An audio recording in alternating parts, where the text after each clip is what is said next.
Serikali ya awamu ya 6 ya Daktari Samia Suluhu Hassan imedhamiria kuwaunganisha watu wa mikoa ya kusini kupata huduma ya umeme kupitia gridi ya taifa. Na ili tuweze kujenga hiyo njia itapita kwenye maeneo ambayo watu wanayamiliki, ambao wale watu ni pamoja na nyinyi.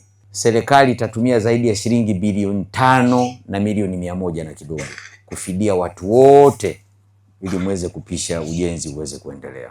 Kwa maana nyingine, tukiagana hapa, ukichukua cheki kama akaunti yako iko sawa sawa, inatakiwa kesho uwe tayari unaweza kutumia hela zako.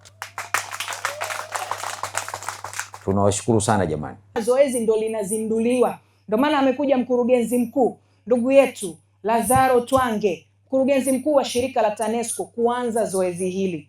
Kwa hiyo fedha awamu ya kwanza ambayo inatoka kwetu leo halmashauri ya Mtama kata ya Kiwalala milioni 253,831,201 kwa watu 78 au kaya 78 husika kati ya kaya zilizopo hapa kata ya Kiwalala. Ombi letu, tunaomba tutoe ushirikiano kwa TANESCO, tufuate miongozo yote itakayotolewa ambayo inatubidi tuifate ili kukamilisha mradi huu. Cheki 78 zitatolewa. Baada ya hapo tutaendelea na hivi vijiji vingine viwili vilivyobaki. Kwa kimsingi kila moja atapata stahiki zake kulingana na vitabu vya fidia ambapo vimeidhinishwa na mdhamini mkuu wa serikali.